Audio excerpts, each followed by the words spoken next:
नमस्कार, प्रणाम। मैं राया राम कुमार अपने YouTube channel BPS college official पर आपका हार्दिक स्वागत, हार्दिक अभिनंदन करते हैं। साथ ही आज के जो आपने थंबनेल में देखा उस विषय में मैं चर्चा करूंगा। उससे पहले एक आग्रह है कि आज वीडियो लंबा होगा और तमाम छात्राओं एवं अभिभावक बंधु से निवेदन है कि अंत तक इस वीडियो में बने रहें ताकि आप तक सही और उचित जानकारी पहुंच सके। तो आज का वीडियो के थंबनेल शुरू करने से पहले मैं एक आपसे आग्रह करूंगा कि आप मेरे चैनल पर नए हैं तो कृपया लाइक एंड सब्सक्राइब करें, मित्रों के साथ साझा करें ताकि मैं आपके तक सही जानकारी पहुंचाऊं और उचित समय पर उचित जानकारी आप तक पहुंच जाए। तो ज़्यादा समय न लेते हुए मैं वीडियो की तरफ बढ़ता हूं। जैसे कि आप देख रहे हैं कि यह मुख्यमंत्री कन्या उत्थान स्नातक बिहार का पोर्टल है। माननीय मुख्यमंत्री नीतीश कुमार आपको दिख रहे होंगे और आज के थंबनेल पे मैंने चर्चा किया है कि आखिरी तिथि क्या है। दूसरा विषय है कि जिनका पोर्टल पर नाम नहीं दिख रहा है वो छात्रा क्या करेंगे। तीसरा विषय है कि क्या ज्योग्राफी ऑनर्स वालों का ऑनलाइन होगा या नहीं होगा, उन्हें इस प्रोत्साहन राशि का लाभ मिलेगा या नहीं मिलेगा। चौथा विषय है कि क्या सत्र 20-23 वाले छात्र का भी छात्र नहीं छात्रा का भी ऑनलाइन होना है क्या। वही पांचवा है कि मैं कहां से किस साइट पर जाकर ऑनलाइन करूं, मैं इस संबंध में चर्चा करूंगा। उससे पहले मैं कुछ निर्देश जो है उसे पढ़ लिया करता हूं। सबसे पहले एक देख रहे होंगे कि ऊपर एक कुछ लाइनें चल रही है जिस पर आपका नज़र सबसे पहले पढ़ना जरूरी है, क्योंकि भुगतान का जो मुख्य प्रक्रिया होता है वो यहाँ से होता है। इस बॉक्स के अंदर एक लाइन चलते हुए आ रही है, आप गौर से देखिएगा। लिखा हुआ है कि किसी भी योजना हेतु आपका आधार बैंक खाता से सीडेड यानी डीबीटी के लिए नहीं है तो कृपया अपना आधार अपने बैंक खाता से सीड करा लें, अन्यथा आपका भुगतान नहीं होगा। यानी यह स्पष्ट निर्देश दे रहा है कि आप अपने बैंक खाते में डीबीटी से लिंक कराइए। बहुत सारे छात्र यह कहते हैं कि सर मेरा आधार कार्ड से बैंक लिंक है, मैं फिंगर के माध्यम से कैश पैसा विड्रॉल करता हूँ, निकालता हूँ। लेकिन मैं आपको बता दूं कि दोनों अलग अलग विषय है। एक आधार सीडिंग और एक आधार लिंक। अगर आपका आधार सीडिंग यानी डीबीटी है तो किसी भी सरकारी योजना का लाभ आपको उसी खाते में पैसा जाएगा। अगर आपके पास कुल 5 खाता है तो एक खाता डीबीटी होता है जिस पर आपको पैसे जाएंगे, और दूसरा जो आधार लिंक का माध्यम है, आपका पांचों बैंक में आधार लिंक हो सकता है और पांचों बैंक से आप आधार के माध्यम से कैश विड्रॉल कर सकते हैं। चलिए, दूसरे बिंदु कह रहा है कि छात्रा आपको निर्देश दिया जाता है कि आप जो है फॉर्म को भरे तो उसको आधा अधूरा ना भरे, अंतिम रूप दें ताकि भुगतान की प्रक्रिया चल रही है, आपको भी ससमय भुगतान किया जा सके। वहीं दूसरा है कि जब छात्रों को अपना यूजर आईडी पासवर्ड प्राप्त हो जाए तो उसको लॉगिन करके उसको फिर फाइनलाइज किया जाता है, अंतिम रूप दिया जाता है। एक ओटीपी आती है जिसके माध्यम से आपको फाइनलाइज भी करना है। दूसरा मैं आपको बता दूं कि तो अगला है कि जिन छात्रों ने पहले ही पोर्टल पे आवेदन लंबित या स्वीकृत कर दिया गया हो उन्हें अंतिम तिथि के बावजूद आवेदन पूरा करने की अनुमति दी जाएगी। चौथा है छात्रों का भुगतान की प्रक्रिया जल्द ही अपने आवेदन की अंतिम रूप देने का निर्देश दिया जाता है। लॉगिन और अंतिम रूप देने के लिए यहाँ क्लिक करें। एक लिंक है जहाँ पर क्लिक करने के बाद आपको लॉगिन पर डायरेक्ट पेज पर लिया जाएगा।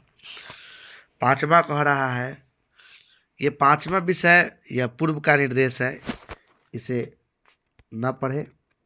नीचे पढ़े 6ठा विषय कह रहा है कि जो कि इस बात को आप गौर से मैं पूर्व में ही बता चुका हूं और पुनः भी जान लीजिए कि सभी छात्रों को सूचित किया जाता है कि जिनका आधार बैंक से सीडेड डीबीटी नहीं है वे बैंक से तुरंत संपर्क करें, क्योंकि आधार सीडिंग और यहाँ मार्केबल बात है, आधार सीडिंग और आधार लिंक अलग चीज है। जिनका भी बैंक अकाउंट आधार से सीडेड नहीं होगा उनका भुगतान नहीं किया जाएगा। और मैं बताऊंगा भी कि अंतिम रूप होने के बावजूद भी एक छात्र का, बहुत सारे छात्र का भुगतान रद्द किया गया है। जिन छात्रों का भुगतान असफल हुआ वे अपना आधार जल्द से जल्द बैंक से डिलीट कराएं ताकि दोबारा भुगतान की प्रक्रिया की जाए। जिनका रिजेक्ट हो गया है, पैसा नहीं हो आ पाया, उनके लिए भी यह वीडियो है, आप देखें और मैं आगे भी बताऊंगा कि क्या होगा। एक मुख्य चीज़ यहाँ पर यह है कि आप गौर कर सकते हैं कि जिन छात्राओं का रिजल्ट 30/9/23 तक प्रकाशित हुआ हो, उनका पोर्टल पर रिजल्ट अपलोड है, वे अप्लाई करेंगे। इस विषय में मैं बात करूंगा कि कब रिजल्ट जारी हुआ है और किनको क्या करना है। तो मैं बिगर देर किए हुए लिए चलता हूं कुछ मुख्य बिंदु पर। ये लिंक है जो मैं लिंक पर पुनः आऊँगा। फिलहाल के लिए मैं अपने विषय वस्तु पर लिए चलता हूँ। अंत तक वीडियो में बने रहें, क्योंकि अंत तक मैं कुछ मुख्य जानकारी आपको प्रस्तुत करूँगा। सबसे पहले तो मैं बता दूं कि कन्या उत्थान 19, 22 और 18 केस के लिए यह पोर्टल खोला गया है, जिसमें अप्लाई के लिए 31 दिसंबर निर्धारित किया गया है, लेकिन यह अंतिम तिथि नहीं होगी। मैं इस विषय में चर्चा करूंगा। बहुत सारे छात्रा अभी तक अप्लाई नहीं किए हैं, तो मैं उन्हें बता दूं कि आपका, अगर आप सही समय पर अपने महाविद्यालय में कागज जमा किए होंगे, अगर आपका पोर्टल पर नाम आया होगा, नहीं आया होगा, उसके लिए भी मैं जानकारी दूंगा। पार्ट 3 का उनका marksheet, Aadhaar card, mobile email ID, bank passbook, CVT होना, डीबीटी होना अनिवार्य है, निवास प्रमाण पत्र होना अनिवार्य है, और आपका बैंक खाता बिहार का ही होना चाहिए। अब देखिए कि दूसरे बिंदु है कि बहुत सारे छात्रों का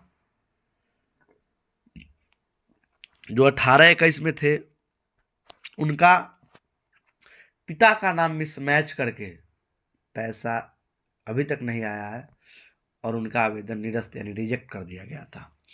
वे छात्र से मैं आग्रह करूंगा कि आप अपने महाविद्यालय के कार्यालय से मिले, यूनिवर्सिटी के कार्यालय से मिले और जाकर अपना फादर्स नेम सुधरवाएं, पुनः रीअप्लाई करें। पोर्टल खुला हुआ है और आप 50,000 का हकदार हैं। आप प्रोत्साहन राशि ले सकते हैं अगर आपका महाविद्यालय का नाम प्रोत्साहन राशि के लिस्ट में है तो मैं जो लिस्ट है उस पर फिर चर्चा करूंगा। यह एक शिक्षा विभाग का निर्देश है, जो कि मैं बता दूं कि जिसमें निर्धारित तिथि 31/12/23 है, लेकिन मैं यूनिवर्सिटी से इस संबंध में पता किया हूं तो इसका डेट 100 नहीं 1000% बढ़ने का चांस है। अब आप बताइएगा कि मैं ऐसा क्यों बोल रहा हूं, क्योंकि सरकार के नोटिस में तो 31/12 है। तो मैं इसलिए बता रहा हूं कि मेरे कॉलेज का और बहुत सारे कॉलेज का कुछ विषय का अभी तक छात्रों का सूची अपलोड नहीं किया गया, जबकि उनका डाटा कॉलेज द्वारा महाविद्यालय द्वारा यूनिवर्सिटी में दिया गया है। अब वैसे छात्र का अभी तक नाम ऐड नहीं हुआ है, तो यह कहीं से भी उचित नहीं है कि 31/12 के बाद अगर पोर्टल बंद कर दिया जाए तो उन छात्रों का फॉर्म भराना संभव नहीं होगा। इसलिए डेट बढ़ेगी, आप प्रतीक्षा करें, और जब डेट बढ़ेगी तो पुनः आप आपको मदद किया जाएगा और आपके प्रत्येक समस्याओं, प्रत्येक प्रश्न के लिए मैं हूँ। अगर आपका कोई समस्या है तो आप कमेंट बॉक्स में लिखें, मैं इसका जवाब तुरंत देने का प्रयास करूँगा। यह जब ऑनलाइन होना स्टार्ट हुआ था उस समय का साइट है और अभी 18-21 सत्र 18-21 का बढ़ा रहा है, 19-22 का बढ़ा रहा है, तो डेट बढ़ना तय है, इसलिए आप परेशान ना हो। डेट 100% नहीं 1000% बढ़। डेट बढ़ने के लिए मैं एक सबूत और प्रस्तुत करूंगा। सबसे पूर्व में हम लोग से 6/11/23 का एक लेटर है जिसमें महाविद्यालय को निर्देश दिया गया था, आप देख सकते हैं कि आप पेन ड्राइव के माध्यम से डाटा जो है छात्रों का कलेक्ट करके आप वीडियो रोक कर पढ़ सकते हैं। कि मांगा गया था 9/11/23 तक महाविद्यालय में जमा करने का आप लोग को दिया गया था और हम लोग को तुरंत अविलंब यूनिवर्सिटी में जमा करने का आदेश भी दिया गया था, आप देख सकते हैं। अब एक चीज मैं आपको और बताने का प्रयास करूंगा कि आप अगर जो छात्रा भीमराव अंबेडकर यूनिवर्सिटी की है वे वीडियो रोक कर देख ले कि मेरे महाविद्यालय का नाम सूची में है या नहीं है, तो इस डेट पर आप गौर करेंगे क्योंकि मैं पुनः एक डेट आपको और दिखाऊंगा जिसमें नोटिस में आप देख सकते हैं। आप वीडियो रोक कर देख सकते हैं कि आपके कॉलेज का नाम है या नहीं है।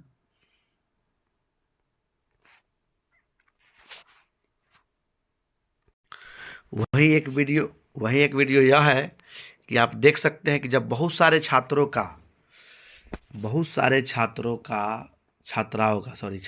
का जब पोर्टल पर डाटा शो नहीं कर रहा था और यूनिवर्सिटी में जब भीड़ जुटने लगी तो पुनः एक 15/12 के डेट में आप देख सकते हैं, आप देख सकते हैं कि पुनः 15/12 के डेट में एक चिट्ठी जारी किया गया कि चिट्ठी क्या है वो पढ़िए। सेवा में सभी प्राचार्य महोदय भीमराव अंबेडकर यूनिवर्सिटी मुजफ्फरपुर सत्र 19-22 में उत्तीर्ण छात्राओं का दस्तावेज महाविद्यालय में जमा करने की तिथि विस्तारित करने के संबंध में आप देख सकते हैं कि महोदय महोदया उपरोक्त विषय के संदर्भ में सूचित करना है कि सत्र 19-22 में आपके अपने महाविद्यालय से जो भी छात्राएं उत्तीर्ण हुई है उनका दस्तावेज Aadhaar card, marksheet, registration, mobile number अपने महाविद्यालय में जमा कराने का कष्ट करें। विश्वविद्यालय की ओर से जो एक्सेल सीट उपलब्ध कराया गया है उसी एक्सेल सीट में संबंधित छात्राओं का विवरण प्रतिदिन अंकित करेंगे ताकि जैसे ही पोर्टल खुले आपके द्वारा छात्राओं की सूची उपलब्ध कराया जा सके। उक्त छात्रों की सूची पेन ड्राइव में अध्यक्ष छात्र कल्याण कार्यालय उपलब्ध कराए ताकि पोर्टल खुलने पर छात्राओं की विवरणी अपलोड किया जा सके, लेकिन अभी तक मांगा नहीं गया है। अगर आप अभी तक आपका रिजल्ट बाद में सुधरा हो या पहले से आप कागज जमा नहीं किए हैं तो 2 तारीख के बाद जब कॉलेज खुलेगी तो आप जमा कर सकते हैं। अब एक बात मैं आपको और बता दूं, आप अपने महाविद्यालय का नाम जरूर सूची में चेक करें है या नहीं है। तो आप देख सकते हैं कि जब 15/12 की एक चिट्ठी आई है और अभी तक नहीं मांगा गया है तो स्पष्ट है कि डेट बढ़ना तय है। अब मैं देख सकते हैं कि कुल कितने कॉलेज का सूची में नाम है, वीडियो रोक कर देख लीजिए।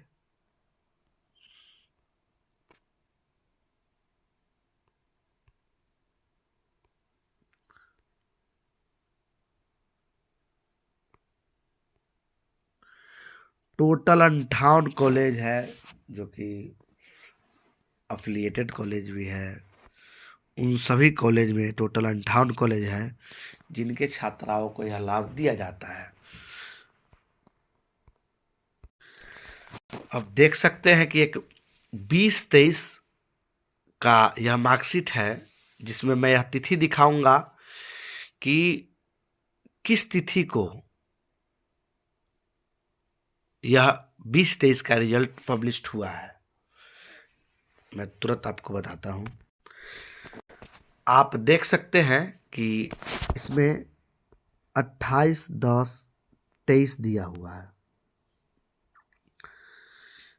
जिसमें कि सर्टिफिकेट नंबर भी चढ़ा दिया गया है। बहुत सारे जब रिजल्ट निकलते हैं तो उस समय नॉट अवेलेबल करके शो करता है। मैं उसका भी सर्टिफिकेट अभी दिखलाऊंगा। तो यह 2023 का सर्टिफिकेट पब्लिश्ड डेट है, जबकि ऑनलाइन के समय जो पोर्टल पर दिया गया था, मैं उसका भी बताता हूं कि उसमें कब तक खोजा गया था। इसमें आपको 30/9/23 दिख रहा है, 30/9/23 इसमें दिख रहा है, और वहां पर 20 नहीं, 28/10/23 है। तो यह कहीं से संभव नहीं है कि 2023 के लिए फॉर्म भरा जाएगा। लेकिन अगर यूनिवर्सिटी या सरकार द्वारा आदेश दिया जाता है कि 2023 का भी पोर्टल ऐड किया जाए, मैं इसका डेट विस्तारित करूंगा, कागज जमा किया जाए, तो इसके लिए सूचना निकालेगी। मैं आपको इस वीडियो के माध्यम से, बहुत सारे वीडियो के माध्यम से, आपको पेपर के माध्यम से पता चलेगा, और आप उसके बाद पोर्टल जमा कीजिएगा। तो जिस छात्रों का सर्टिफिकेट नंबर शो कर गया है, उनका प्रमाण पत्र अभी छप रहा है। उसके बाद 2023 का फॉर्म के लिए जो आदेश होगा भरा जाएगा। आप देख सकते हैं, आप देख सकते हैं कि जब रिजल्ट आया था उस वक्त नॉट अवेलेबल दिखा रहा था, क्योंकि इस वक्त सर्टिफिकेट नंबर नहीं चढ़ा था। आप देख सकते हैं। तो यही है कि अब सर्टिफिकेट नंबर चढ़ चुका है। हो सकता है सरकार का आदेश हो कि इसी पोर्टल पर उसको भी ऐड करके और पेमेंट कराया जाए छात्राओं के हित के लिए। अब मैं एक और सूचना बता रहा हूं, जिसमें यह स्पष्ट दिया गया है कि लगभग 1.5 लाख छात्राओं का प्रोत्साहन राशि का इंतजार, और यह एक पेपर के माध्यम से बताया गया है कि क्या क्या परेशानी है। तो मैं बता दूं कि सरकार आप छात्राओं को प्रोत्साहन राशि देने के लिए पूरे प्रबंध कर चुकी है। बस आपसे एक आग्रह है कि आप अपने खाता को डीबीटी से कराकर लिंक रखिएगा। अब दूसरी चीज़, अगर 2023 वालों को अप्लाई का डेट दिया, उससे पूर्व आपसे एक आग्रह है कि 2 काम कराकर जरूर रखें। एक, अपने बैंक में डीबीटी से जरूर लिंक करा लें, डीबीटी से बैंक में। दूसरा, निवास प्रमाण पत्र जहाँ का है वहाँ का बना लें। इससे ये मतलब नहीं कि आपका शादी हो चुका है, नहीं हो चुका है, आप अविवाहित है, विवाहित है।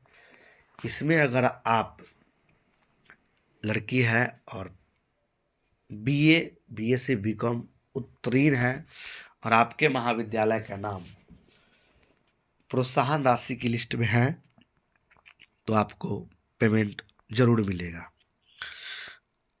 अब मैं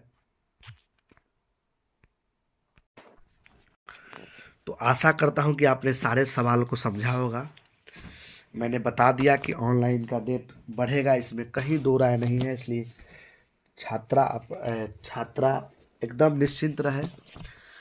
दूसरा था कि जिनका पोर्टल पर नाम नहीं शो कर रहा है, उनके लिए भी बताया हूं कि आपका अगर पोर्टल पर नाम नहीं शो कर रहा है तो आप महाविद्यालय के कार्यालय में जाएं, वहां मिले, वहां से समस्या से अवगत हो, चेक करें, और पुनः नहीं है तो कागज़ जमा करें। पुनः जब यूनिवर्सिटी द्वारा मांगा जाएगा तो आपका कागज़ पुनः भेजा जाएगा यूनिवर्सिटी, और पुनः आपका नाम जोड़ा जाएगा। तीसरा था कि ज्योग्राफी, तो ज्योग्राफी वाले का भी पैसा मिलेगा। आप एक बार पुनः जाकर सारे कागज, आधार कार्ड और पार्ट 3 का marksheet, mobile number, email ID, जाकर महाविद्यालय जमा करें, एक बार पुनः जमा करें। वही था कि 20-23, तो 20-23 वाला के लिए अभी कोई नोटिस नहीं। जब नोटिस आएगी तो मैं पुनः सूचना डालूंगा और आपको मदद करूंगा। वही था कि साइट का लिंक क्या है, तो आपको इस वीडियो के डिस्क्रिप्शन बॉक्स में मिल जाएगा, वहाँ से आप लिंक पर क्लिक करके इस साइट पर आ सकते हैं। इसके बाद मैं एक रजिस्ट्रेशन का भी वीडियो बनाऊंगा अगले पार्ट में, और मैं दूसरा एक और वीडियो बनाऊंगा जिसमें आप चेक कर सकते हैं कि